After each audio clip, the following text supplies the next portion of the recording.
Good evening. I'm Murray. I'm Murray Dial, and I'm the Dean of the Merrick School of Business. And I want to welcome everybody here tonight for the Leonard and Phyllis Atman Competitive Business Prize competition. And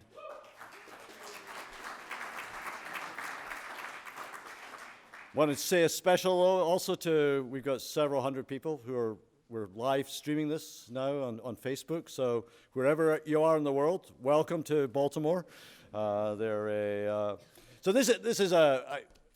personally look forward to this event every year. I know the contestants are probably even more excited than I am, but it's an exciting event for us, and it's an important event. One of the things that we stand for at University of Baltimore is that we're really a career-minded university. We launch professional and we launch entrepreneurial careers, and having our students having the opportunity to both compete, as Henry will describe later on. You're going to see 6 of the best, but that's out of about 50 odd students that competed for this.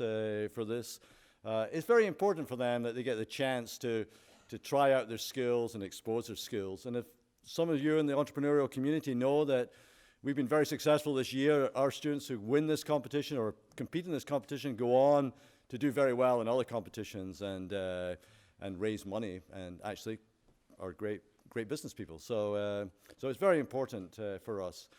It's also important that the other thing that we stand for in the University of Baltimore is that we try to be what we call the most transfer-friendly university. We have a very strong partnership with community colleges, and we have very strong links to our community college partners and their entrepreneurship programs. And you'll see that, I don't know all of the contestants tonight, but I do know that 4 out of the 6 contestants, at least 4 out of the 6, came to us from these community college entrepreneurship programs. So this is part of a journey for them.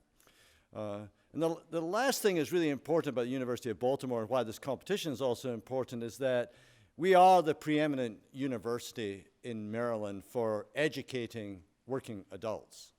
And you'll see that these students are, many of them have been honed their skills over the years in different types of careers. So they bring that to entrepreneurs. Our entrepreneurs are a little bit different from, I think, entrepreneurs in other universities, at least with our undergraduates. They come with some real life skills, and they bring that to their entrepreneurship programs.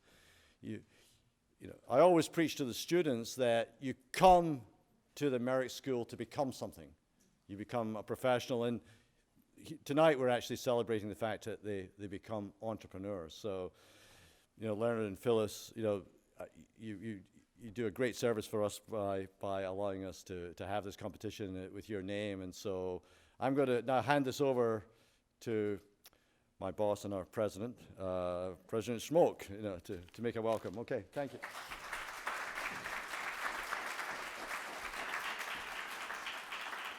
Thank you very much, Dean DL. Ladies and gentlemen, it's a pleasure to welcome you to the wonderful audience participation that we have here.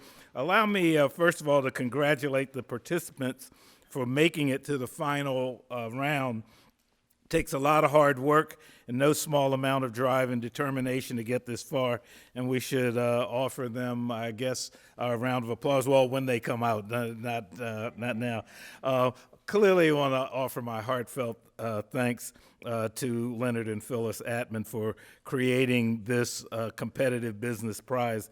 Their support is fueling entrepreneurship and excitement at University of Baltimore.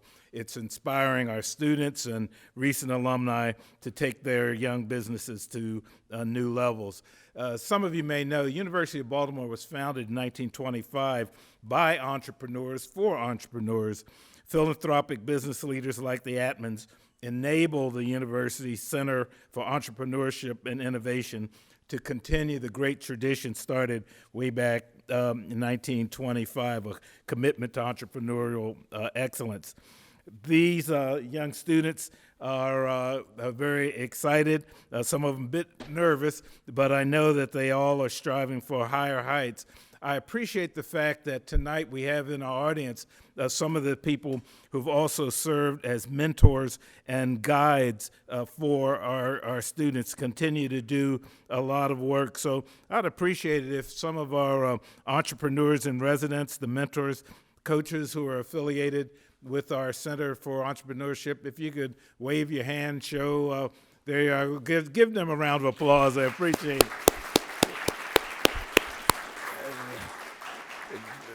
Really, absolutely, vitally important to have these coaches and mentors. So let me now introduce Mr. Entrepreneur, the person whose career really defines entrepreneurship, a great business leader, friend of the university system of Maryland in education, who will share some remarks on what inspired him to support this business prize, this competitive prize, Mr. Leonard Atman.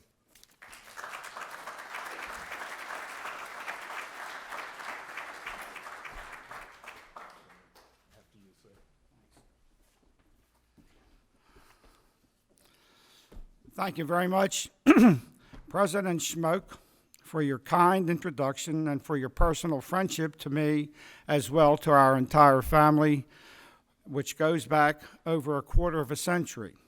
This month, 27 years ago, celebrated Kurt Schmoke being reelected to the Baltimore City Mayor. And from then, our city has risen to be recognized in many, many areas, but particularly in education and in healthcare.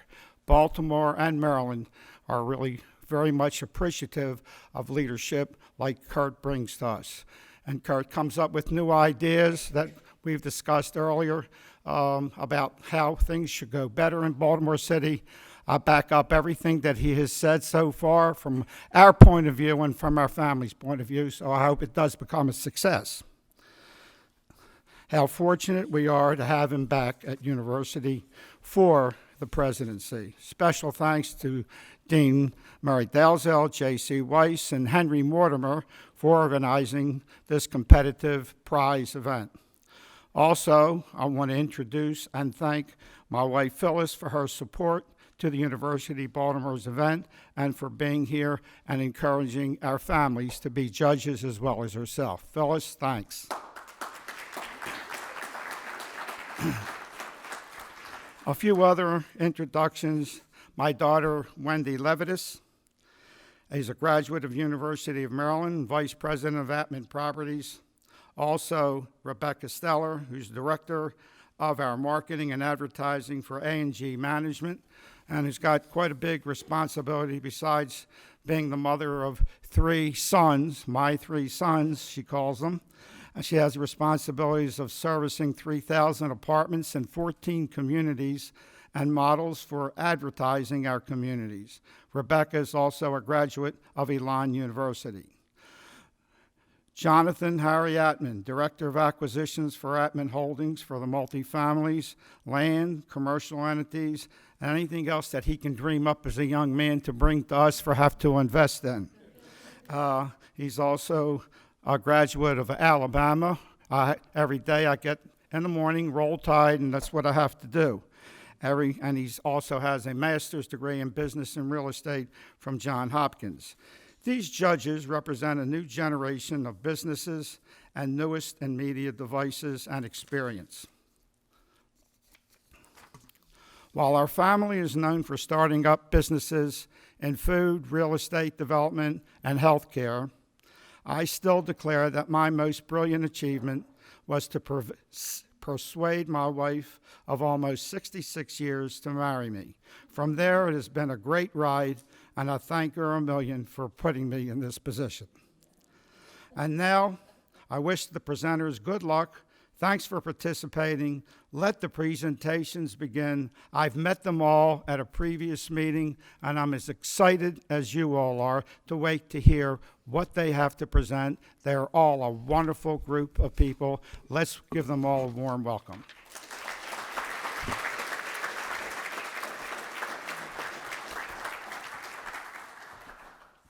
Thank you, Mr. Atman. Thank you all. Welcome. Good evening.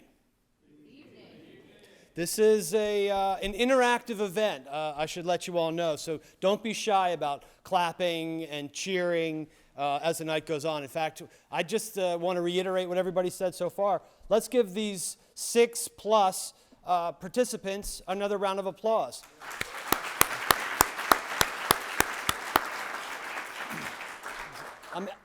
I'm Henry Mortimer. I'm the director of the Center for Entrepreneurship and Innovation here at UB. And I can tell you on a regular basis, I work with these students, and these finalists in particular have been working dutifully for the last 6 weeks, putting together their financial information, their pitch decks, etc. Most of these students are working full-time. They have more than likely a family with young kids. They have a full load of classes. And for whatever reason, they have decided that they want to start something on the side. They have a side hustle that they're working on as well. So it's an extraordinary group, and my hat's off to them for the amount of work that they put in on a regular basis. I didn't want to let the evening go without saying that. And in a moment, I'll introduce our judges and the competitors. But first, I just want to have a little PSA about our illustrious Center for Entrepreneurship here, which we affectionately refer to as the front door of entrepreneurship for the city of Baltimore. In 2016, the center celebrated 10 years of encouraging and supporting entrepreneurial learning among UB students, faculty, and alumni, and we've continued on that streak. Since then, our ongoing goal is to help students and others launch and grow business ventures while providing opportunities for them to learn and, more importantly, engage and collaborate with the Baltimore business community. So what attracts students to the University of Baltimore and to the center in particular? Basically three types. We have the Entrepreneurship Fellows Program, in which select students are encouraged to nurture and launch a business in the time that they are here before graduation. It's typically the last 2 years. Entry into this program is based on demonstration of entrepreneurial acumen and motivation, as well as academic record, and let's face it, a good idea. We also attract students who are studying entrepreneurship, who may already have their own business or are considering to launch their own, and exploring the idea of entrepreneurship as a career choice. And then finally, the center serves the alumni base. We're looking for access to a range of services, from initial counseling to physical space for setting up new businesses, et cetera. Our main goal is to provide emerging entrepreneurs with access to the greater Baltimore business community, like I mentioned. We have partnerships with numerous local companies, organizations like Startup Maryland, the ETC, Baltimore, OpenWorks, TEDCO, our University System of Maryland partner schools and universities, among them, to name a few. We offer workshops and seminars and several business pitch competitions like this one throughout the year, and all are available to all UB students and alumni. We are open to everyone, as well as community members, faculty, students, and others. And we offer an Entrepreneur in Residence program, as President Schmoke mentioned. And we tap the expertise of local volunteers in select fields, folks from SCORE, the Baltimore Small Business Resource Center, as well as specialists, lawyers, accountants, marketing professionals, and others who donate time to mentor and counsel these students. And believe me, these folks are incredibly generous as well with the amount of time they put in, hours and hours, holding office hours or meeting at a coffee shop or even sometimes virtually. And this is just a sampling of the people who have donated their time over the last year or two. We have everyone from recent alumni to people who are coming back, people up and down the scale.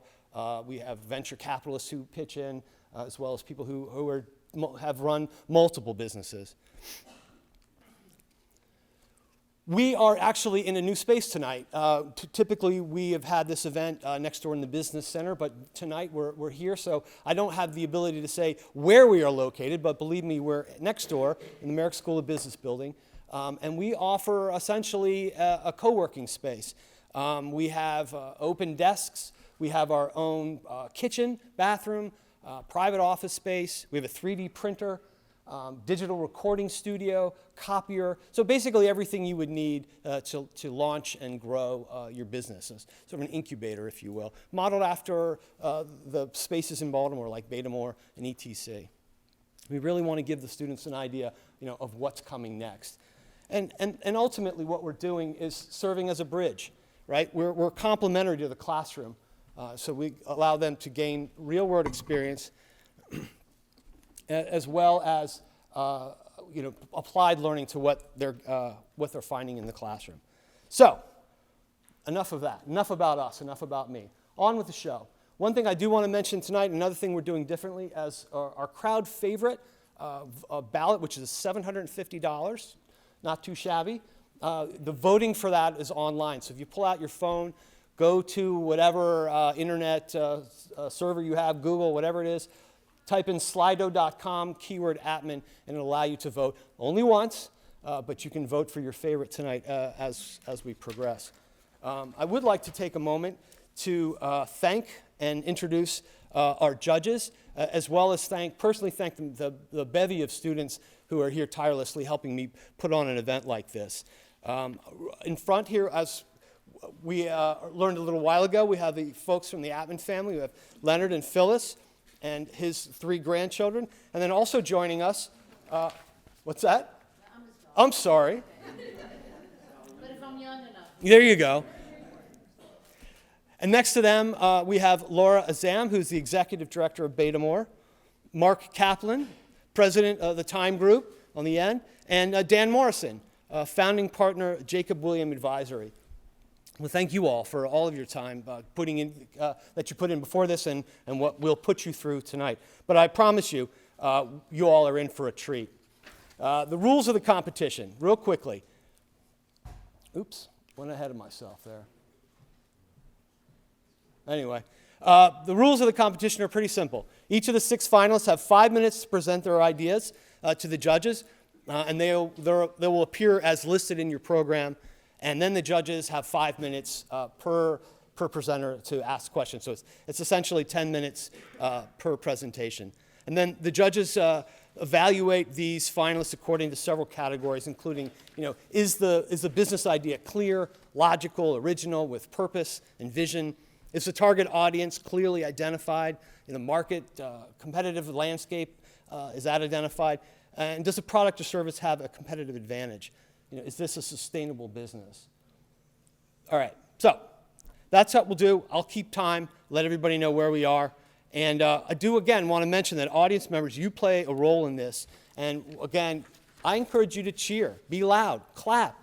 Maybe not during the presentations, if you can restrain yourselves, but noise is great. We are live streaming at the moment, so let's let the Ethernets hear your appreciation for what's going on.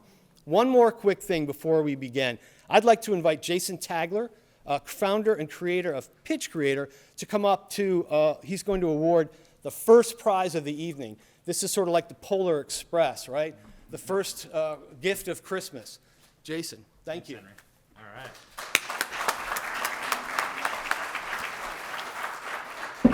Thank you very much. Hi, I'm Jason Tagler. My day job is I'm a growth equity investor at Camden Partners, and Pitch Creator is my volunteer passion project, so my nights and weekends project. And it was founded in 2014 to help create jobs in Baltimore by teaching entrepreneurs how to communicate with investors and raise capital for their businesses. And first, I also just want to take a minute and a big thank you to the Atman family for sponsoring this event.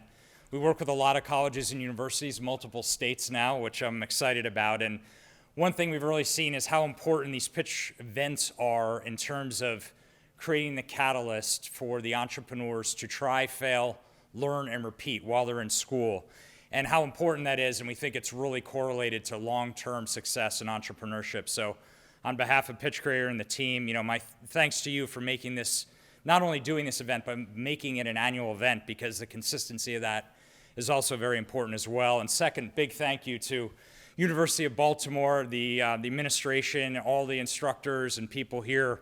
In case anyone in the audience wasn't aware, University of Baltimore is truly a leader in entrepreneurship in our area. And what you might not be aware of, and something that I find really interesting, is if you were to evaluate that entrepreneurial impact and sort of divide it by or look at it relative to the budget or on a per dollar basis, what they're doing here is truly incredible. So I describe it to other people as the money ball of entrepreneurship, or the money ball of entrepreneurial impact in our area. And again, we really appreciate your commitment. It's a big, we believe it's a big factor in creating new high-quality jobs. So with that, we were just thrilled to work with Henry and the team at the Entrepreneurship Center to help prepare the finalists here for the Atman Business Competition. And we did that by providing the student CEOs access to our online foundation course.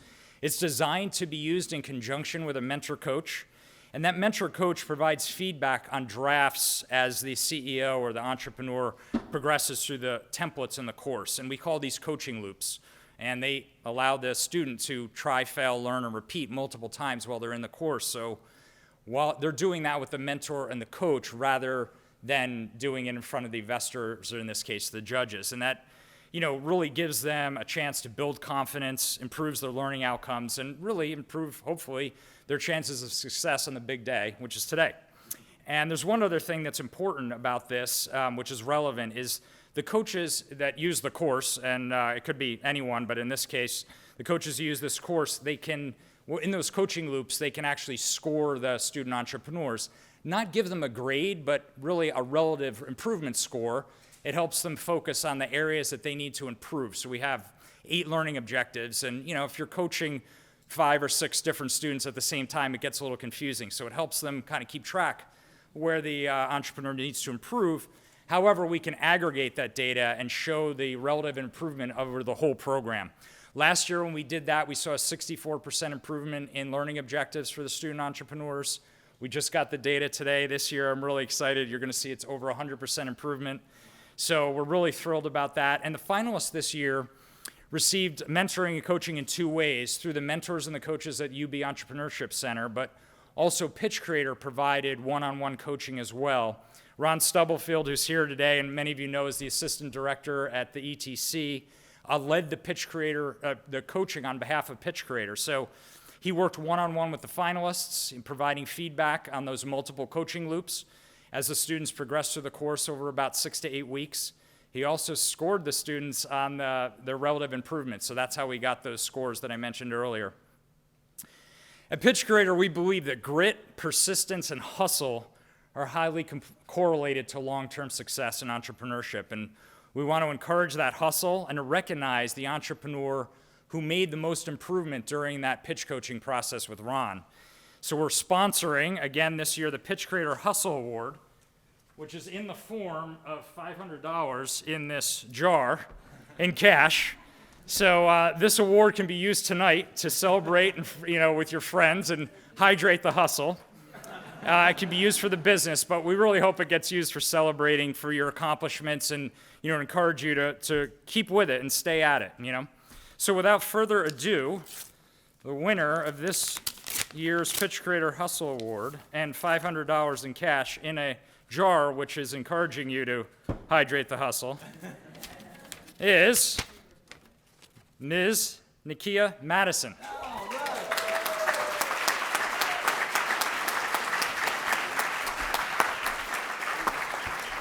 Hopefully she's here. We can accept. Cash! Congratulations! All right. Thank you, Thanks, Henry. Jason. All right. Thank you. Well, I told you it was going to be fun tonight. Nothing like $500 in rolled up 20s, right? There's a lot we can do with that. All right, well, that's pretty much, that wraps up my portion of it. On with the show, right? Let's bring out, without further ado, get your excitement building. We have our first participant. This is in order in the program. Are we ready back there? All right, I think so. Our first finalist is Melvin Clark III, who will be pitching AMJ Fishing Group. Round of applause. Welcome. Welcome. Thank you, everyone, for coming out tonight. Thank you. Thank you. So let's really get this show started. By the show of hands, how many of you have been fishing, want to go fishing, or know someone who fishes all the time? Show of hands. Wow. So then what I'm finna show you tonight, you guys are really going to be able to catch on and link with. All right. So my name, again, is Melvin Clark III, and I'm the CEO and founder of AMJ Fishing Gloves. As a disabled war veteran who suffers from post-traumatic stress disorder, I use fishing as a way to connect back, not only to the community, but to bring myself back from my disabilities. I end up using fishing not only just to communicate, but to have fun and relax myself when I came back too. I got to talk to other anglers who was also fishing in the community. And when I was solving my own problems dealing with post-traumatic stress disorder, I realized that I also stumbled across a whole new problem dealing with fishing. I found that people, or anglers should I say, were faced with the problems of cutting themselves, getting hooked, getting punctured with knives. And what really, really caught me is if you see the last two pictures, it was fish handler's disease from these open wounds. Oh, I don't know about you guys, but that could ruin the trip for me. And it has. It really has. As a true fisherman, I mean, I go all day, day and night, any weather condition, all the time, you guys. And I spend, honestly, about $200 to $300 per trip. And to let this happen, oh, that can really ruin your trip. Really can. So Melvin decided, hey, let's come up with a solution. We designed gloves, you guys, that provides overall hand safety. And when I say overall, you guys, I mean overall hand safety. So we're talking about true cut resistance. True cut resistance. You can poke yourself and not worry about a thing. Okay? We're also maximizing bacterial protection. So when you do get cut, or if you were to get cut, you wouldn't have to worry about water or anything getting into your hands. Ooh. Excuse me there. Okay? So water resistant, easy to clean, because another thing, I hate to get a phone call, which we all do when we fishing, and then you want to answer your phone, but you're looking at your hands like, oh my God, I got all these guts and worms and stuff on there and I can't answer. So we made it to where you can easily wipe it off, answer your phone, and what's really cool about our gloves is the utility function. I can put my gloves together. Like I said, I can answer my phone. I can also bait, hook, cast, and I can do all these things while maximizing my overall hand safety and keeping my hands completely safe, as I just showed you. So let's pull this back out of my pocket. All right. So like I said, you guys, when you look at my gloves, AMJ gloves compared to like Lindsay, Gill, Fish Monkey, Geisha Glove, XPX, and I can go on and on and on. I honestly say nothing compares to the AMJ fishing gloves as I just demonstrated to you. So because I'm so eager and ready to put gloves onto you guys' hands like they are mine, safely fishing, we plan to tackle this by going into two revenue models. First, we're going to reach out to our wholesale distribution, selling the pairs at $25 per pair, and we're going to go into our e-commerce distribution, selling them at $40 a pair. Given that it only cost me $4.20 to make these gloves, I get gross profits of $20.80 per pair from my wholesale distribution and $35.80 from my e-commerce distribution, giving us a gross margins of 83.2% on our wholesale distribution, 9.5% on our e-commerce distribution. Now, by the second half of 2020, we look to target 13,000 units to be sold. And although in the U.S. I have full potential customers of 40 million, given the stream, with our wholesale distribution, we're looking at a total TAM of 850 million. With our e-commerce stream, we're looking at a total TAM of 240 million. Total combined, we're looking at an industry over $1 billion. So let's talk numbers and time. I've just developed these gloves literally 2 months over a year ago. And since then, I've got to beta test my phase 1 gloves and take them out on the market with a couple of anglers and bait stores. I also got to link up with Under Armour, which was one of the coolest things I got to do, and design our phase 2, which these was our phase 2 gloves. Presently, we're working on our phase 3 gloves, and you guys, I cannot wait to get them out because they got even more features that I get to show you today. And when I win this admin competition tonight, that's right, when I win, when I hook this grand prize at $3,000, this is exactly what I plan to do with it. I'm going to take 1,500 of it and apply it to my phase 3 gloves so we can get them. I'm going to take 700 and apply that to my e-commerce website so I can definitely start gaining some traction because that's where I'm going to make a lot of money at. And lastly, I'm going to retain $800 of it for my working capital and growth initiatives. And with this round, I look forward to advancing my next milestone. So since inception, I had the opportunity to gain some great employees who have experiences in fishing, stitching, art design, and a few other areas here. For myself, I'm a 12-year logistical supply sergeant who's managed over $400 billion in access of inventory weapons, supplies. I've also trained over 60 soldiers when it comes to combat training, weapons training, and in logistical supplies. I had the opportunity to link with some great advisors since I've started in this company, like Jim Linsenmeyer, Kim Malone, Under Armour, as I mentioned, the great team over at Innovation Works, and a few other members within the community. So now I must ask y'all, who's ready to hook a big one with AMJ? Hold on. If so, thank you. If so, just link with us on the 2 pages that you see listed. I'll leave it up for a while. At this present moment, I'm going to turn the floor over to the judges so that they can ask me any questions that they may have. So at this moment. Yeah, judges, if you wouldn't mind using the microphone in front of you, we have 5 minutes for Q&A.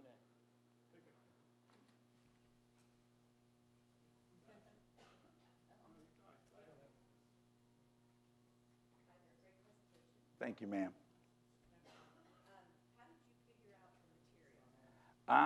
So we went through many variations. To be quite honest, I've made over 60 different variation pair of gloves throughout the 3 phases that we've started so far. And thanks to the team at Under Armour, they really gave me some secrets on some things that I can do. And so it really laid the way for me when it came to materials. And then with our guy, Mr. Ron Butler, I'm sorry, he's not on the screen. Let's see. Yeah, there you go at the bottom. He's very great at textiles and materials, and he's shown me a lot and is really helping me go even more further. How come no one else before has figured this out? Well, it's not that they haven't figured it out. They're doing it, but they're only honing in on key components. So like you'll see certain features in certain gloves, like glacier gloves. Their main thing is we make gloves for the winter. You look at Lindsay, theirs is just, we got this soft glove just to mess with you around on the summer. You take Gill, they make certain gloves for certain features, but it really don't measure. And that's why AMJ is gonna make the overall universal hand safety glove. How much are the other gloves? Say that again, sir? How much are the other gloves? So they range from, at wholesale, from $3.99 all the way up to $20.99. In retail, you'll see them as low as $6.99 in stores, which is like your basic plastic pair, all the way up to $39.99, which is your highest market with Fish Monkey. So you said that some companies are more for winter and others are for summer. How are yours breathable enough to be for both? So what we did is using certain materials, we made it to where you get breathable on the front and you get pretty much heat protections on the backside, which allows us to maintain both sides. And by keeping it water resistant with the chemicals that we use, it also keeps your heat and moisture inside. So.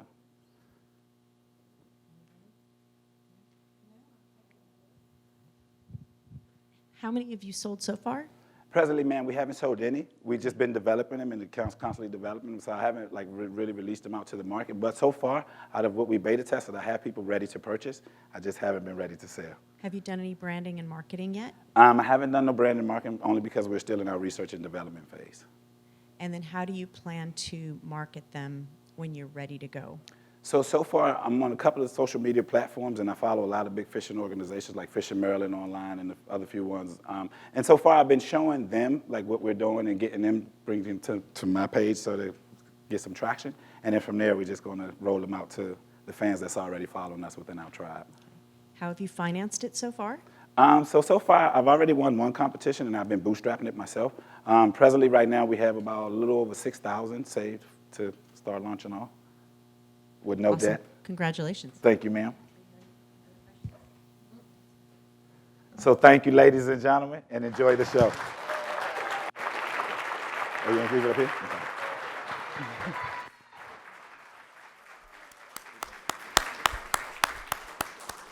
All right, well done, Melvin. Everybody having fun? Do you have your favorite yet?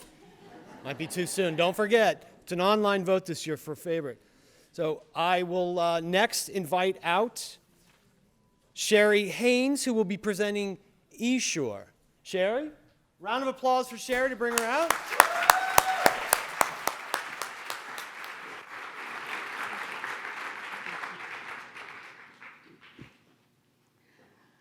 Good evening. My name is Sherry Haynes, CEO of eSure. eSure is an electronic health insurance ID card that I want to talk to you about tonight. So I want to tell you a story about a young lady who called me. She had an issue. She called in because She had lost her little plastic medical ID card. She had lost it a few months back, and someone picked it up. They found it, and they used it in the ER a few times. They had like 3 visits. They racked up a $15,000 bill. And as she was about to close on her house, she was in the last proceedings to close on her house, and she owed a medical facility $3,000 for a visit that she had nothing to do with. She had no idea about. And unfortunately, we were not able to handle the situation before so that she could close on her house. But the real unfortunate thing is that this is something that happens every day. So identity theft, medical identity theft is just as big as identity theft, and it's just getting worse. And with that being said, the healthcare industry, in the healthcare industry, there is about $68 billion lost in fraud and abuse each year. And the number one reason being medical identity theft. What does that mean for you and for me? That means that we pay higher premiums, we pay higher out-of-pocket costs, so our deductibles are higher, our co-pays are higher, our co-insurances are higher because of fraud. And not only are they higher, but we're not getting anything in return. So in return, our benefits are reduced, our coverage is reduced. So whether you pay for your own health insurance or your employer sponsors part of your insurance, we all pay the price for healthcare fraud and abuse. eSure. eSure is the solution to protect against fraud. With eSure, you will be able to accurately identify your patients using patient-positive identification technology. You would also be able to verify benefits, and you would be able to do complete authorizations for services, products, and also pharmacy items. eSure would drive down that cost of healthcare. The healthcare industry right now is a $2.3 trillion market. And there are about 300 million people with insurance, with health insurance right now. With the emergence of electronic medical records and electronic health records, electronic health insurance cards are coming. So if you're not ready, get ready because they're coming. Right now, it's just a race to the finish. There is another company that has a similar product to ours. They were not able to get it out on the market because of the complexity that they tried to put into the card. But we've researched them, and we basically learned what not to do. There are about 900 insurance companies in the United States currently. And my team, we projected that we could capture about 10% of those companies, charging no more than 1% for our service, which would make a really lucrative business. My team.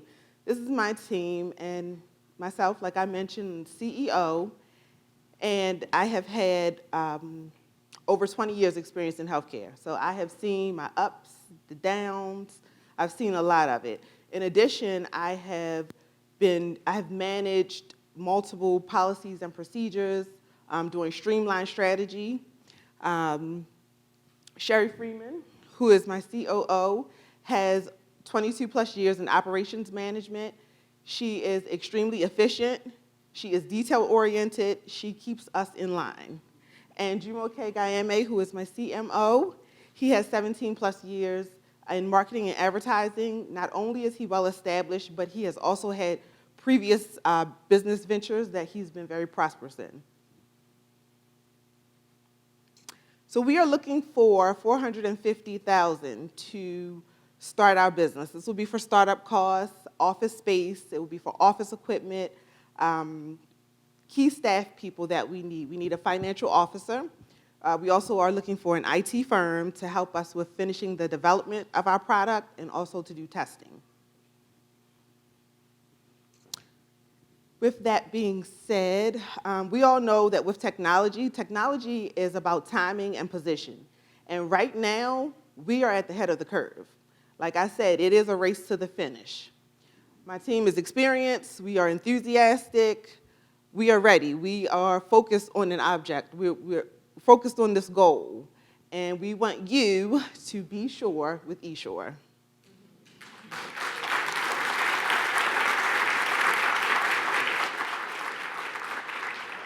Great job, thank you. Let's open it up to questions from the judges. And if you guys want to answer, you can use this mic to answer. Can you explain a little bit better for me who your customer is? Our customer would be the insurance company. So they would be our customer, and the cards would be for their clients or their customers. Okay, and the technology is the chip or the software, or what's the product? It's a little bit of both. So the technology, it would be a chip encrypted card. So it has a chip in the card similar to your Visa or your MasterCard, and it would be software along with it. You know, when you visited your doctor or a hospital, once you slide, that software will come up and it will provide you with that information.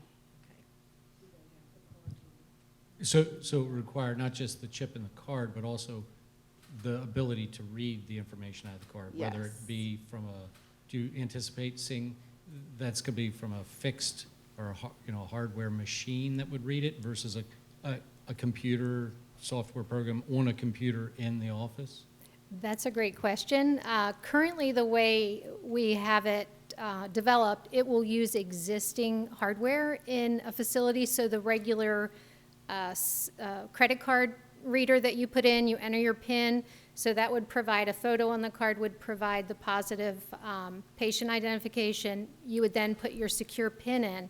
And what that would do would allow the provider to access some of those records that say for instance, Care First or Aetna or whoever it may be, what they have. So they could see our deductible. They could also see what billing, what would be paid for that service, so that when they leave or before they even have those procedures done, they'll know what their out-of-pocket costs will be. So the card itself does not contain the patient's health records. That's far too labor-intensive to do that. However, and it would be outdated, quite honestly. So this actually would be received from the healthcare provider themselves directly, accessing their records. And so what's your anticipated cost of per card for an insurance company? We're thinking it's going to be anywhere. The cards are fairly inexpensive. They range from 50 cents to $1.50. So the cost isn't really in the card. The cost is in the programming and the technology. Well, that's right. what I meant. Yeah. Yeah. So your individual, per unit cost. For the card? Yeah. It's about The card, the chip, the software, or however you would quote unquote price that out for the end user or for the insurance company. we allocated, how did we do our allocations for the chip? We did 400,000, or I'm sorry, 200,000 for, Jim, okay, do you know that answer off your head that I'm not struggling? I believe it was 200, about 200,000 for, but that was for startup, so I'm not sure per card. It depends on how many Right, it would depend on what we're producing because they're bought in bulk. So depending on how much service we would obtain would determine our output. Also, the initial outlay is going to be significantly larger than the continued service of that. So our initial upfront costs are going to be far greater because of the programming. An additional question, why wouldn't the insurance companies do this for themselves? Because they're going to save. So, Because they're going to save. they're going to end up saving money. No, They're going to, he said, why wouldn't they? oh, you said, why wouldn't they? Why wouldn't they? Because they're going to save. Oh, that was why would they? Because they were going to save. I'm sorry, I didn't hear you. You said, why wouldn't they? I'm not sure why they wouldn't do it. I mean, it's a no-brainer. If it's going to save you money, then you would want to do it.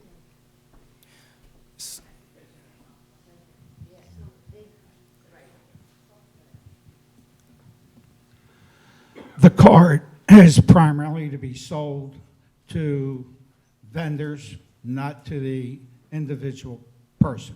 Is that right? Correct. That's correct. So the vendors that you have to sell to is the insurance company, a hospital, service group, or people like that in order for it to be given to their people that go into use that company. So if they don't go to Aetna to buy their insurance, they're not going to be able to get that card.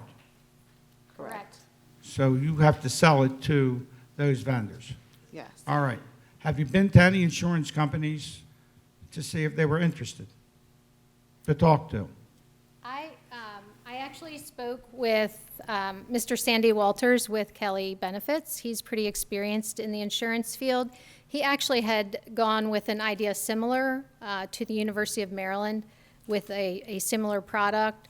So in consulting with him, I think the reservation would be that they're very slow to move, especially when it comes to Medicare and Medicaid, and that he believes the delay is because they're waiting on a federal mandate. All right, thank you. Okay, thank you very much. Great job. Thought-provoking, for sure. All right, judges, have you made up your minds already? Or no, you want to see some more? Great, great. All right, good. How about you all out there? Everybody having a good time? Yeah. Woo, yeah. There you go, like that. Yeah, Dent Education in the back. Hey. Great. Well, I appreciate everybody coming out here tonight. I want to remind you all that after this event, we have a reception next door. You can meet with the presenters and the judges and mix and mingle. We have Indian food coming in, so I hope you guys will stick around for that one. So next up, we have Brian Furr, who will be telling us about his company that produces My Furr's guitar. A round of applause for Brian.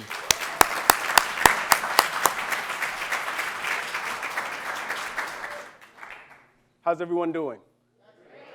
My name is Brian Furr, and this is My Furr's guitar. Let me tell you a story. I grew up in Brooklyn, New York, and every Saturday, my father would play Carlos Santana, and I fell in love with guitar. I begged for a guitar when I was 8. By the time I was 14, I was playing on the trains for some money. I was always entrepreneurial. And when I became a father, it was extremely important to show my love to my daughter by teaching her something that was important to me, guitar. As a guitar instructor for many years, I found that there's a problem. The guitar inherently is complicated. 22 frets, 6 strings, it gives people anxiety before they even start to play. But in order to alleviate that anxiety for my little girl, I simplified. We all remember do, re, mi, fa, sol, la, ti? No. Exactly. That's the octave. Those 7 notes are all you need to play the songs that most kids will remember for the rest of their lives. Then I brought this guitar to Living Classrooms Foundation and had the opportunity to do a paint, build, play workshop. Kids can paint their guitars, then they can build their guitars, and then they can play their guitars. Call it the Build-A-Bear of guitars. The guitar is extremely simple. Forget EDGB, forget it. Star, star, triangle, triangle, star, twinkle, twinkle, little star. My 3-year-old's playing guitar. Through STEAM learning, not STEM, I know you've heard of STEM, but through STEAM learning, science, technology, engineering, art, and mathematics, allowing for kids to build their own guitar. One of the things I've learned is if a kid just names their guitar, they get past those tumultuous points of playing. They move forward, they progress, and they feel connected. When they build a guitar, they have identity with the guitar. I've already done community workshops, birthday parties, classroom presentations, organizations within the community, and I'm trying to bring it to the Enoch Pratt Library. This is a $21 billion a year industry, talking about everything from action figures to build your own computers. The total available market, $3.9 billion. But I'm just trying to capture Baltimore right now. It's extremely important that we focus on those charter schools, schools that will pay for programming. The paint, build, play model should be in every school. But we're focusing on what we can grab right now. Our competition isn't children's guitars. We want to bring the paint, build, play model to schools. Allow for kids to get that feeling of pride when they build and play their own guitar.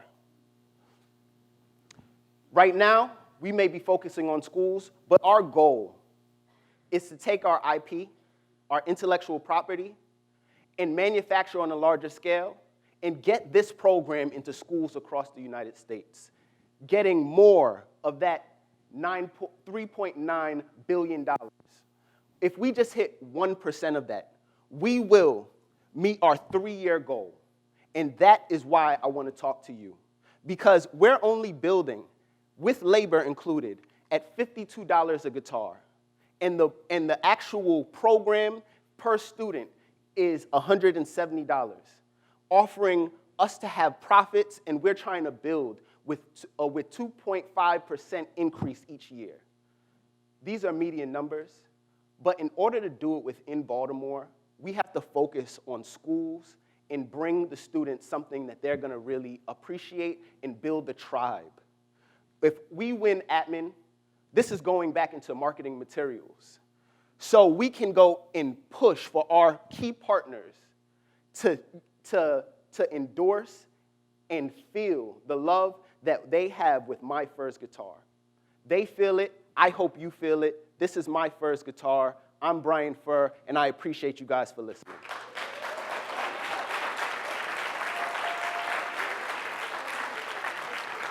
Good job. Great job, Brian. All right, judges, questions?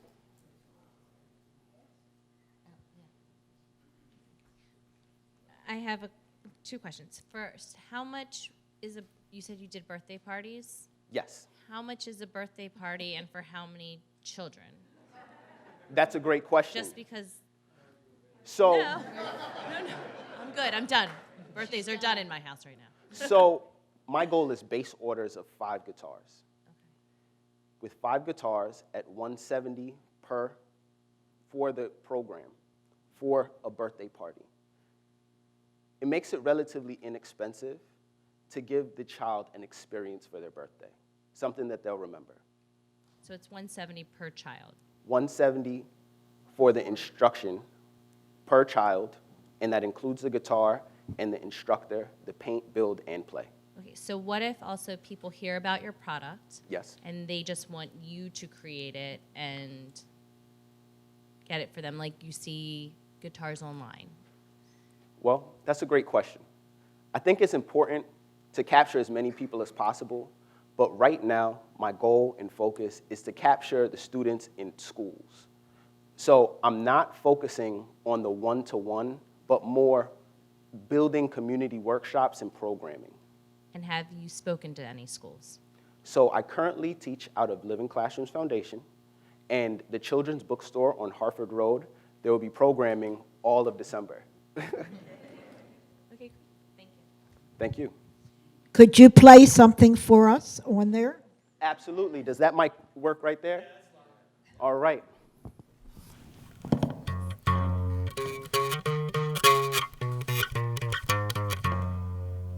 That's Twinkle Twinkle Little Star, my daughter's favorite song. Did you create a music book for the notes to correlate with the shapes? Yes. So I created lesson plans because I personally teach the class. And through Living Classrooms, I've learned it to be extremely important to walk into it with structure so the child fully gets the early childhood development that comes with the STEM-based model. You mentioned intellectual property. Is it IP protected? It's patent pending. Patent pending. Trademark but not. Patents are funny. You could do a lot to get a patent, and somebody can change that much.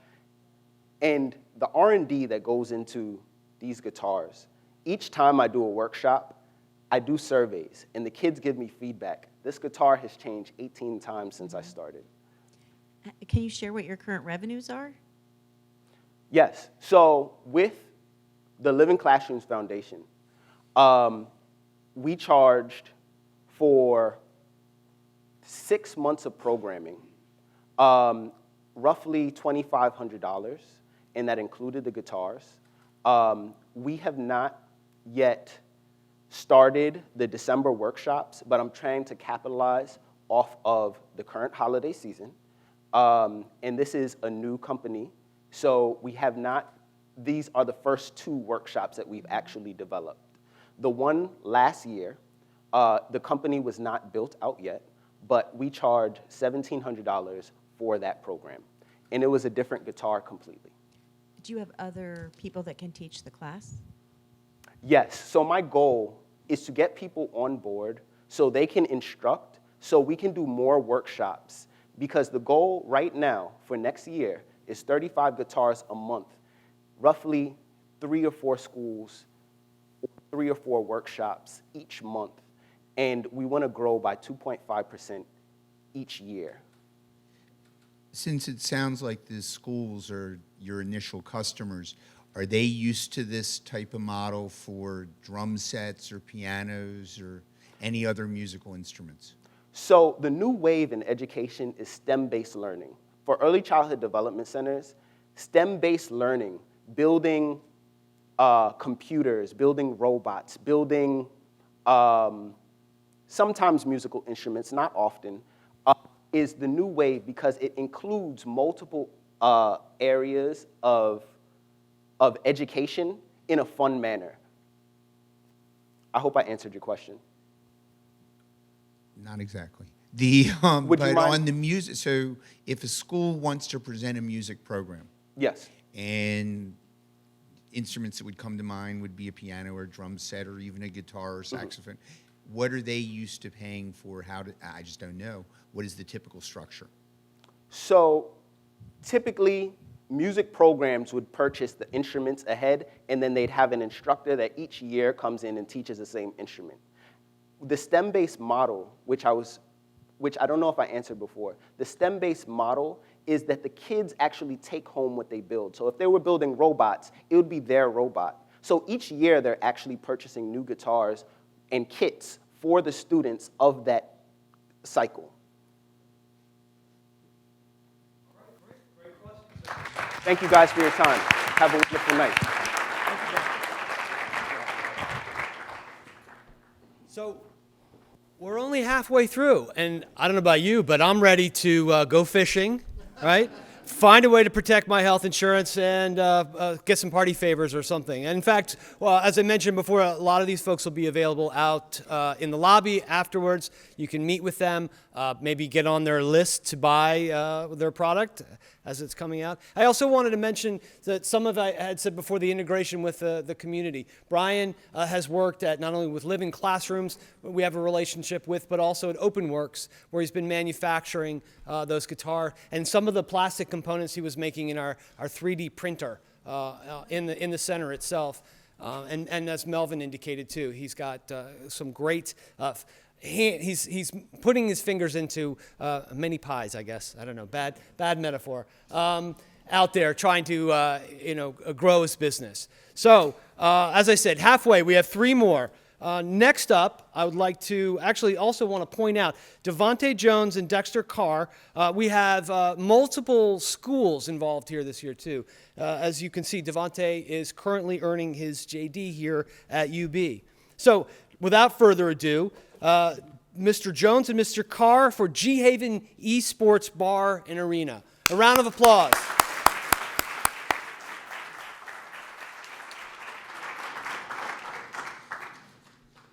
Ready? All right. Well, good evening, everyone. My name is Dexter Carr Jr. And I'm Devontae Jones. And we are G Haven.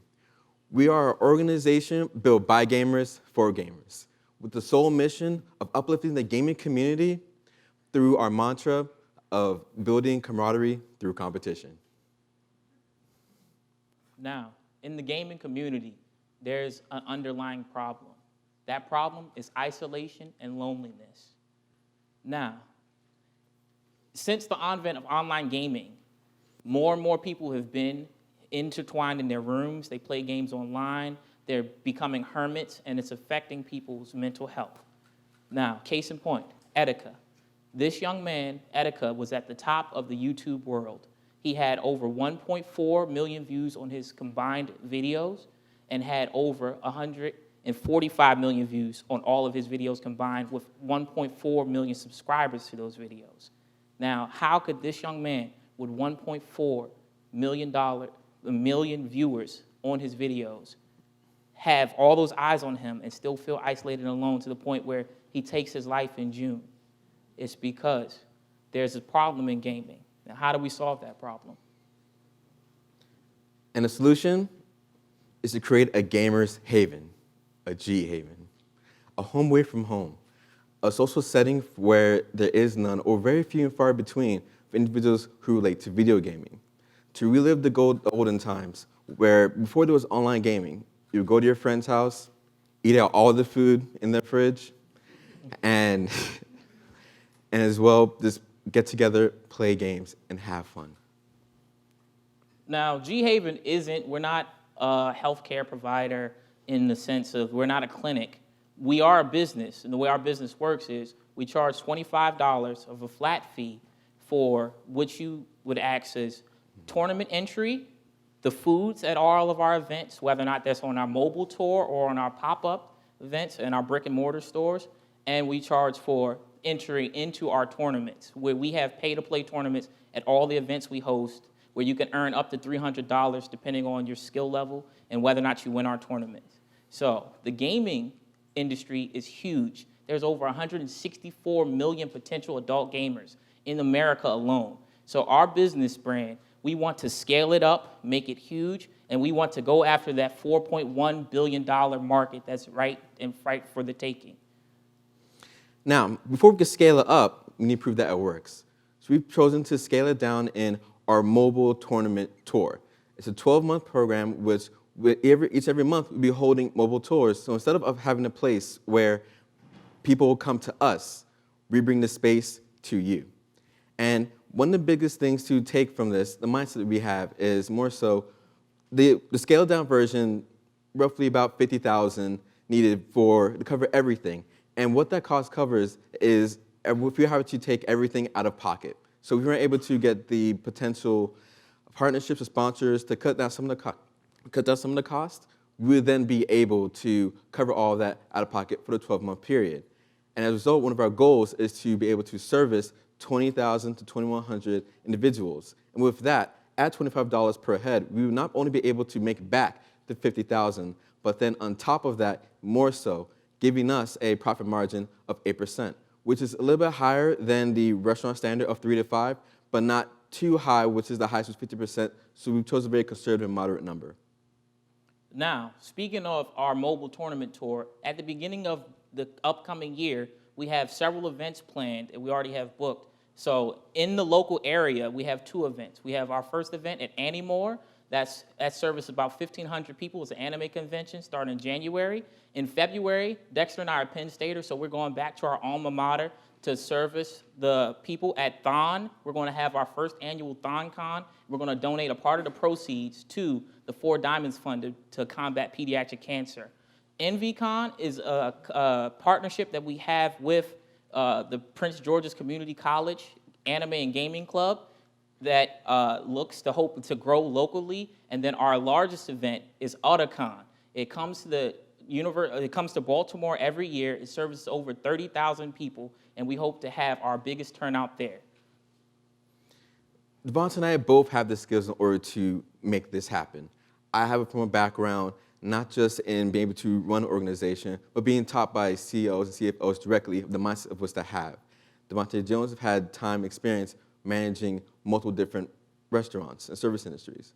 But at the end of the day, we're gamers. we are the target market in which we are trying to reach out to. We both love gaming. We grew up in gaming, and our friendship at Penn State when we first met was cultivated and began on just playing video games. So we figure that if we can build a community with each other and with our mutual friends through the mindset of being gamers and loving to game and growing that and expanding that outward, why can't we do that on a larger global scale? So everybody in the crowd, if you feel lonely, even you don't have to be a gamer. If you're looking for a place to go, a place to be accepted, to come out and feel like you have a place to come home. Come to G Haven. And remember, Bring your sticks.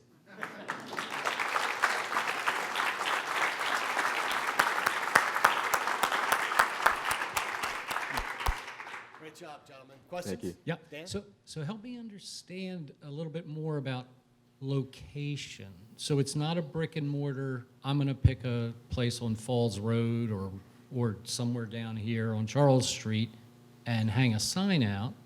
So that is what we want to get to. But we understand that because it's such a new idea, that a lot of times it might be seen too risky for certain investors. So what we've chosen to do in the meantime while we're still preparing for that is the 12-month mobile tournament promotion, in which we would we scale it down and get a space in the venue to then basically simulate what it will be like at the brick and mortar to prove that it can work. Because of the fact that that limits us in not only our revenue, but the fact that based upon just the revenue stream that we've created, it will still make us a profit, and that when we make the brick and mortar, some of the costs will turn into revenue generators on its own. So all that is just to say that we're creating more so a mobile version just to prove that it works, a minimum profit product just to put it out there, just so that we could have a better argument for the brick and mortar, which we want to eventually have. So there are brick and mortar locations now. So do you feel there's a certain advantage, competitive advantage you would have? There is a competitive advantage strictly on the cost of going out and seeking out the community. So the big pitch of us is we're building the community. If we can get investors to start our brick and mortar, we're not going to throw away our mobile tournament tour. We're going to do both, because the gaming community is built on these tournaments. These tournaments are huge things that bring people out and get people going. So that's a part of our promotion, and that's a part of our marketing. But we also are looking for brick and mortar places. Like you said, there are some places on Charles Street that we have looked at, and we would love, if we could get the funding, we would love to get a place that's our brick and mortar. But until we have the brick and mortar, we want a way that we can make money, build our brand, and go towards our brick and mortar buildings. I still don't understand what what does that look like? Can you explain that a little bit Yes, more? ma'am. So, for instance, when we have the situation at Autocon, what happens is we bought panel space. So Autocon's at the Baltimore Convention Center. So we get a large room similar to this, where at that room we have gaming setups. Setups will have a console, we'll have multiple TVs, and we'll have an area in the middle where our caterers will have the catering food in the center of and then we run tournaments there. So essentially, it would be like if you came to one of our brick and mortar venues, except you're coming to the Baltimore Convention Center instead. So you walk in the door, you pay your flat fee, you come, you say, okay, I just want to spectate. I don't want to play right now, but I just want to watch the tournament go on. I'm not a hardcore gamer, I'm a casual. We have a casual area for you. You can go sit and play in the casuals. If you want to enter the tournament, that $25 colors all of that. And then so you can come in and be like, okay, I'm the best player in this particular game in this city, and I'm going to prove it. I'm going to beat you right here, and I'm going to beat all 200 people in this room right now. And that's how it works. And so it would be the same thing. So essentially, what you would take in a brick and mortar restaurant, our mobile gaming thing is the same exact thing, except it's at convention centers. It's at things like Thon. It's at things like stadiums, at tailgates. We can pop up anywhere. So it's a pop-up. Do you currently have competitors? Yes, ma'am. So our competitors are indirect. So we have online gaming. That's our largest competitor, because that's the thing that's like, well, I'd rather not leave the house. I'd rather just stay home and just not. So we have to go after those people. We have indirect competitors like Dave & Buster's, but they're more like an adult Chuck E. Cheese. They're like an arcade. They're not built for console gaming. So competitive gaming isn't really taking place there. You're not playing a Dota, you're not playing the different types of games in the industry that you would want to play at our establishments.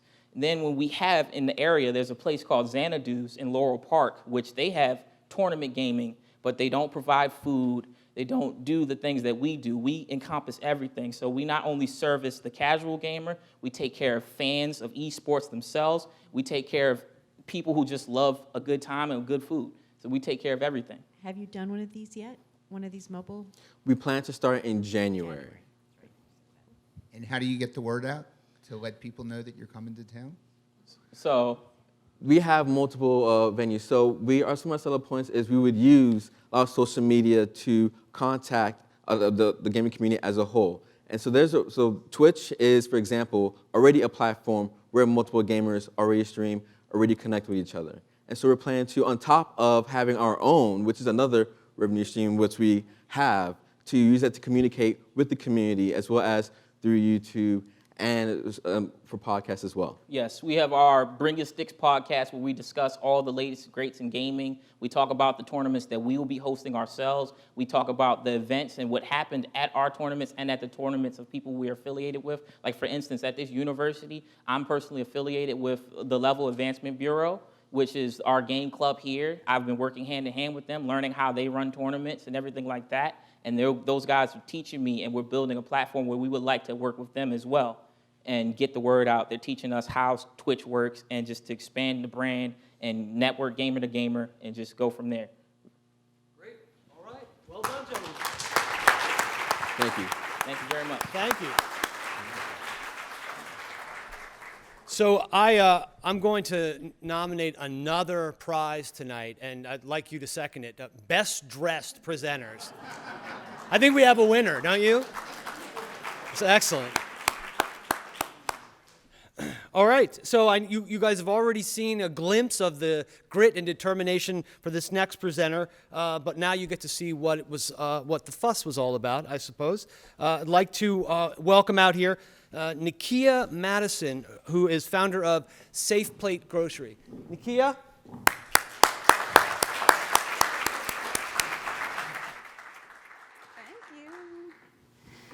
All right. Hello, everyone.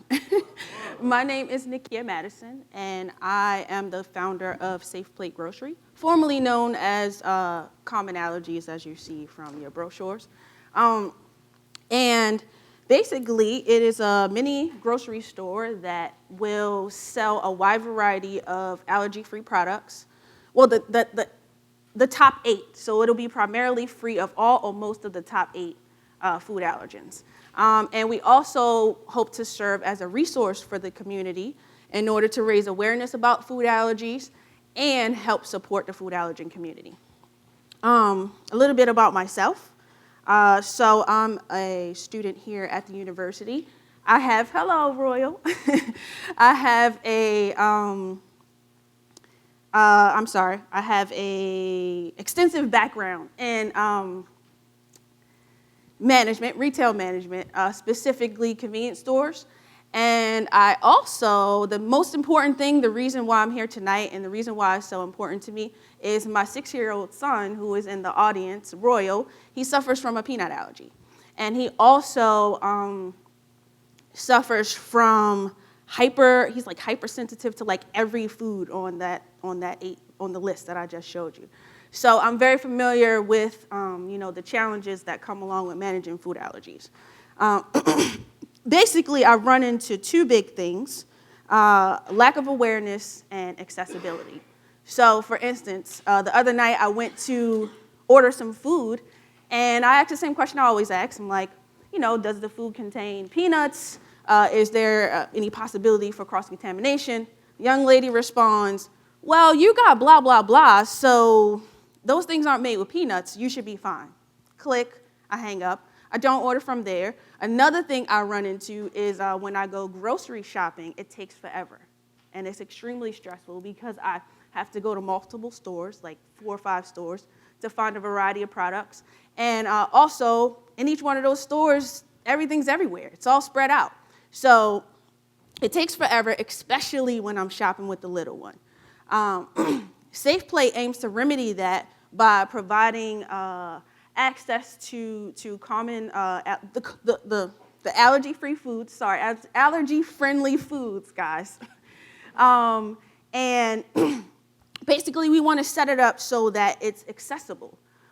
So say, for instance, you need wheat, dairy, soy-free. Bam, big sign down this aisle, that way. We also want to provide free information to help support and help those with fighting food allergies manage their diet. Basically, there are roughly 32 million people that suffer from food allergies. 5.6 million of those are kids.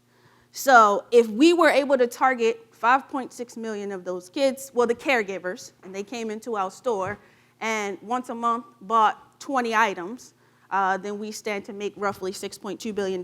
If 1 million of those caregivers came in, then we could potentially make $1.1 billion. But of course, we're going to start right here in Maryland. I want to focus on Howard County, and we want to target 6,000 of those households and serve them. Competition. So like I said, basically you can go to any grocery store and find allergy-friendly products, right? But you have to shop around for them. They're not giving you information related to what a food allergy is, how to prevent it, nothing.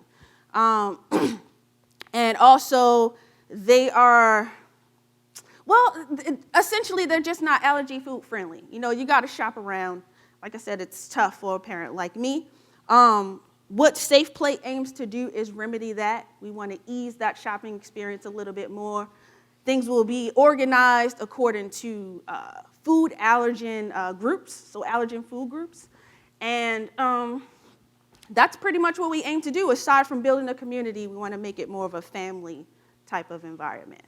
I know this is a lot of numbers, but basically what it means is with an investment of roughly $180,000, within 3 years, we stand to break even and or make a profit of about $2,500. And that's it. Great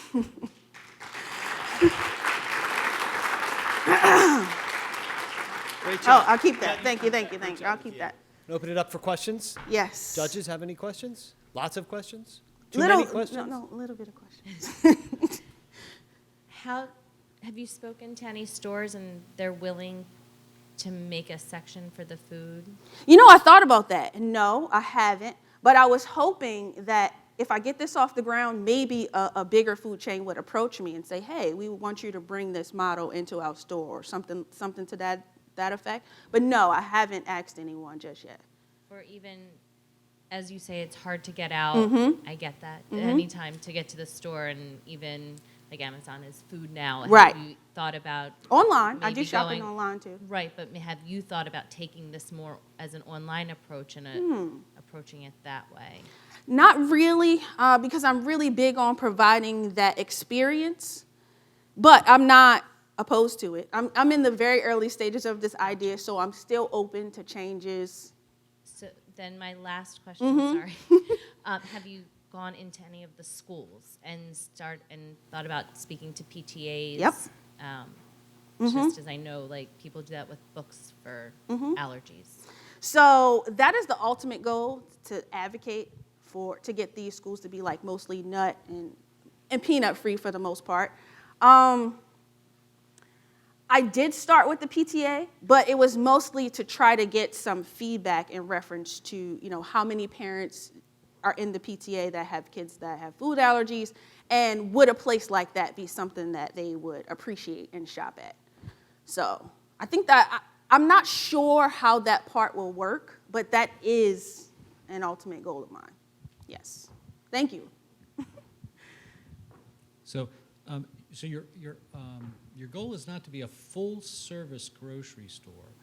Right. So it's more of a specialty store. Yes. My son has a peanut allergy. He does. So I'm going to go in, Okay. and there's a section for those with peanut allergies. Is it your attitude or intention that the actual products you'll carry for that specific allergy are really going to be those products that are most common that have, peanuts in them, and this as the alternative. So what I aim to do is sell no products that contain peanuts and tree nuts. That's the goal. Right. It's going to be tough. But there are some products that don't anyway. Right, like popcorn and other Right. snacks like that. Right, Yes. so you wouldn't carry things. No, I would. Oh, you I would would definitely anyway. carry. I want to focus on snacks and like dry foods, quick foods. So pancake mix, waffles, frozen fish sticks, things that are quick, that are like really awesome for parents, So I am going to carry some of the normal things that other grocery stores do carry, but I just want to make sure I focus on the food allergy community, letting them know, look, you have all these things available and we're making it easy for you to find them. So. Just don't go over there in that section of the store because that's meant for shellfish allergies. And there No may be- shellfish. I'm sorry. Or- Sorry. Give me another allergy. Give me another allergy. There's wheat. Say like wheat. But if you go over to the wheat section, there may be things that would have peanuts in them over there. No peanuts. No peanuts, no so you nuts. have no products. And no so the reason no allergies. So it'll be the entire store will be allergy free. Friendly. So the reason why I'm not going to do the peanuts, tree nuts, and shellfish. Go back to that image with the different products. Sure. Because I found out in my research that those. Well, I'm going to have things that may contain wheat, soy, and milk, possibly egg. But I found out that the tree nuts, shellfish, and peanuts can cause airborne reactions. So I wouldn't want to carry any of those products with the risk of somebody like spills it and things like that. So Right, so you'll still carry those products. I still carry some of those products. So yes. if I have lactose allergies that I'm dealing with, I'll just have to avoid those in your store and go to the section. Right, you wouldn't go doesn't down affect that aisle. Right, You wouldn't go down that that's aisle. Yes, thank you for it. Have you thought about delivery? No, not yet. I have not thought So about if you delivery. had a nicely stocked single store and a robust website, that potentially offering delivery means you don't have to invest as much in retail locations. Just worth thinking about. No, that's a good point. Thank you. Have you done any SKU analysis to think through how many different products you'd need to have in the store I'm to still make it financially viable? I'm still working on that. So one of the competitors that I discovered that has a very similar business model is in Lancaster, PA, Allergy Orchids. And she sells roughly 1,000 products. I got her to share with me. They've only been in business for 2 years, and she still hasn't broken even yet. Okay. But she did share with me some of her distributors and some of the products that she carries. That's something that over the next 2 months, I'm going to be really digging into because that's like the most important part, Awesome. Thank you. Well done. Thank you. Yeah. Well, I don't know about you all, but I continually forget that these are college students with their ideas. And even the judges are getting lulled into asking a little bit more advanced questions about an idea stage business. So hats off to them. And that brings us to our final finalist then. We're almost here at the end of we're in the home stretch, almost at the end. Again, remember to vote for your crowd favorite online. It is, if I can remember, slido.com, and enter the word Atman, and you'll see all of the participants represented there. So vote for your crowd favorite. So let me call out our final contestant tonight, Torianne Montez Schiff, who will be presenting Almano. A round of applause for Torianne.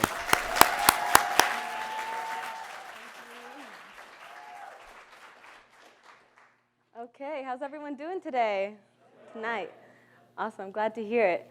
So I just want to take a little second to hold space because last year I was in the audience taking my first entrepreneurship class. I would never have guessed that I would be on this stage with such amazing competitors.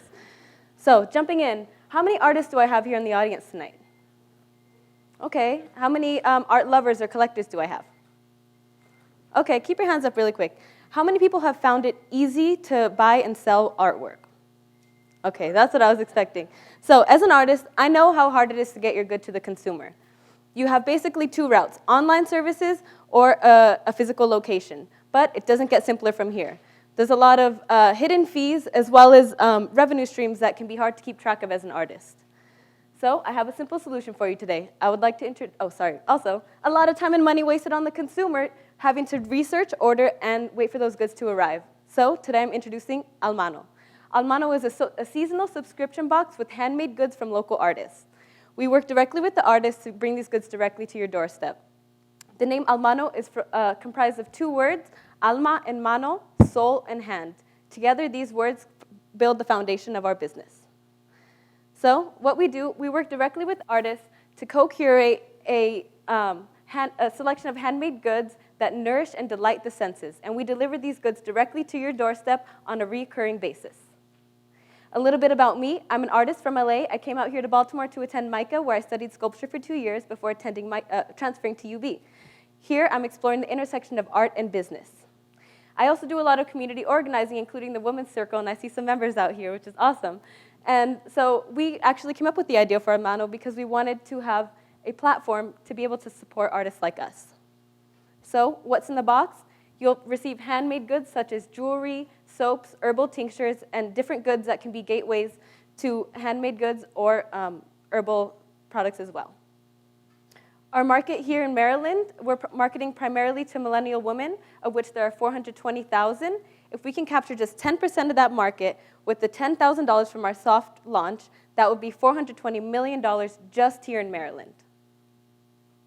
Our target customer is getting more specific, millennial women with a yoga subscription, because they're already invested in wellness and have the expendable income to be able to build on that and introduce new products into their life.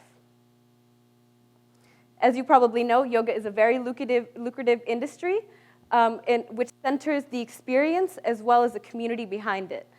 So much so that users are willing to spend $40 on their first class of yoga.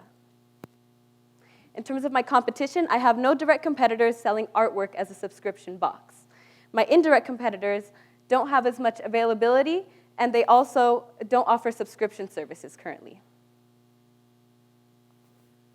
We want to scale very intentionally using our distribution networks. So starting off, we'll launch on our website, and from there, we'll integrate the feedback into our seasonal subscription, which will be hosted on CrateJoy, which is a subscription box hosting platform. And from there, we'll scale to a monthly subscription, and we'll collaborate with yoga studios to be able to provide dual benefiting deals, such as buying a subscription with Almano, we'll give you one free yoga class at a studio who we work with. As you can see, as we scale our frequency of our offerings, our revenues grow just along with it. In terms of our soft launch, our anticipated revenue is $10,000, and we'll be selling our boxes on a 2-tier pricing model. Our boxes will feature jewelry artists, herbalists, print collectives, and illustrators here in our community. I've already confirmed the first cohort, and I'm working with 12 artists currently, 3 from each category. From those $10,000, over $5,000 will go directly to the artists that we're working with, because our goal is to create equitable revenue streams for artists. This philosophy is integrated into every aspect of our business, from our packaging to our relationship with our vendors. Here you see a 3-month subscription that is transformed into a multifunctional storage device, and the flaps that were cut off to make the device were used to make coasters in which I can print artist artwork onto there and keep my cost of goods low, cost of production.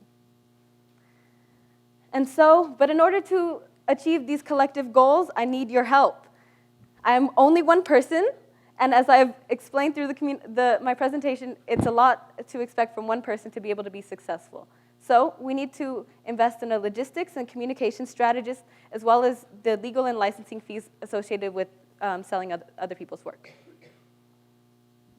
Our relationship to our consumer is also really important, and we hope to build on that through in-person events such as seasonal craft fairs and DIY workshops, where we teach the people who purchase our goods how to actually make those goods in their home. And I'm also offering a discount to anyone here tonight. If you use your camera phone to scan this QR code, you'll be sent to a quick Google survey. And if you don't want the subscription, you can also scan this and choose to be entered into a raffle to be one of the persons from this audience to receive a free box from our soft launch. Thank you so much for your time. Okay. Great job. Judges, questions? Thank you for your patience also in sitting through all of our presentations. So to me, art is something very personal. Yes. How do you overcome that? How people may struggle with having a subscription service of something that's going to arrive that I don't know what's in it or whether it will serve my tastes. Definitely. Thank you so much for asking that question. So it's really important for us to be able to share the stories of our artists. So we'll be using our online platform to showcase the artist's work and include information about why what got them started, what the properties of the products that they're using, and we also want to be able to integrate a customizable feature in the future where people can choose what goods are put into the box. Remind me what the cost is for the subscription? So for a soft launch, we're selling the box at 2 tiers, a $50 tier and a $100 tier. And the print set will be $20 for 3 prints. Monthly? For the soft launch, it's a one-time purchase, and then we're going to take the feedback from there and integrate that into the future. Okay. But my projections were using those numbers.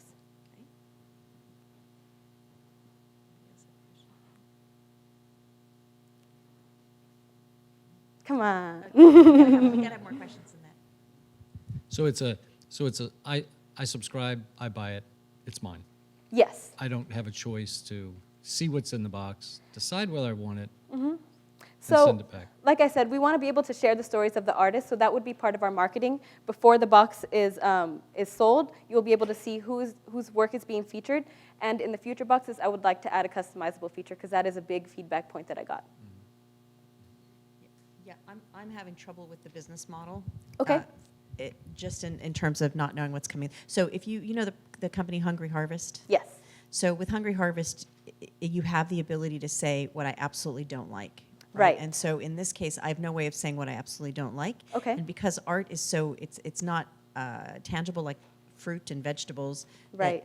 That, there's a limit to the different kinds of fruit and vegetables that can be offered in the box. Okay. In this case, it's so open-ended what I might get that I'm having trouble understanding if there's a person out there that would subscribe to this service without being able to pick and choose what it is you want. I think maybe more featuring your artists and being able to pick and choose different items from a website Yes. to include in your box and Yes. personalizing the box may be more successful. Definitely, Yeah. and that's another reason why I have multiple artists featured for each category. So if you, and so those artists also sell their work at different price tiers. So this is all something that it's very malleable right now, and I want to be able to build this into the business model so that it can be a mutually beneficial experience for both the artist and the consumer.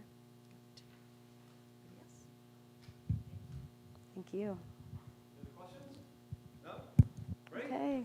Well done. Thank you. Thank you. Appreciate it. All right, well, that brings us to the end of the presentations tonight, folks. How about another round of applause for all of them?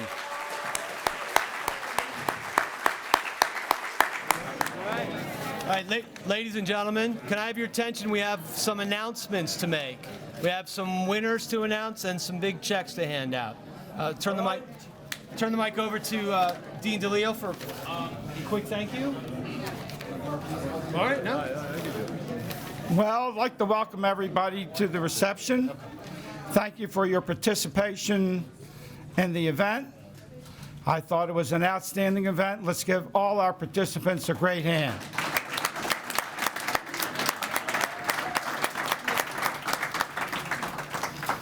The first award goes to the crowd pleaser, which is all of you out in the audience who've made this day and this night an outstanding success. And that one is Devontae, Sherry Freeman. Eshore. Come on up. We'll get in a picture over here. Yeah. You're the kids. Thank you. Thank you. All of us get in here. Wendy, Shelley, Phyllis. Okay. Congratulations to you. Congratulations to you all. No, I don't need to be in this. Come on. All right, guys, right here. You can get it. 1, 2, 3, Henry. Yep, perfect. Thank you, guys. All right. Congratulations again. Thank you, sir. Okay.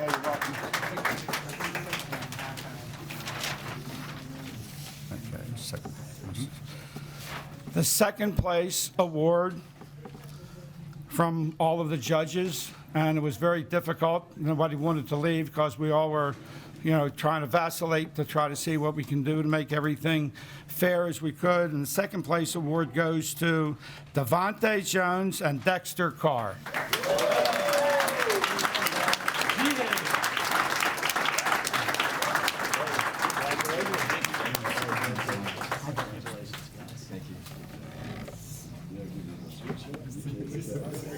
Why don't you get in the middle next to him?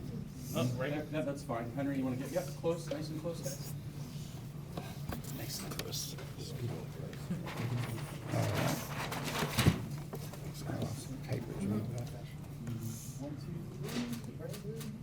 Thank you, guys.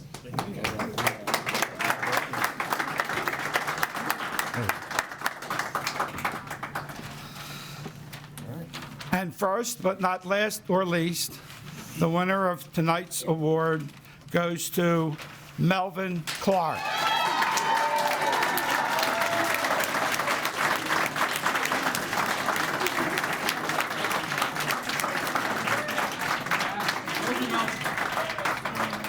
Mr. Atman, thank you, sir. You're welcome. Mr. Atman, thank you, man.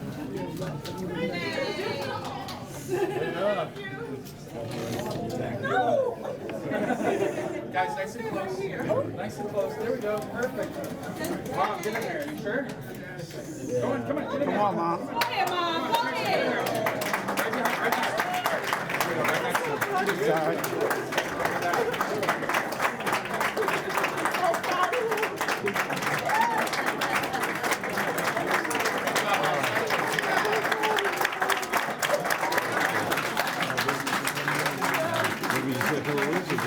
You want to finish off some words? You sure? You want to finish off? Listen, I just want to, this is a very, very short word of thanks. First of all, we got some great winners. Congratulations to all the winners again. But also, I think on behalf of everybody else, let's congratulate all the competitors, okay?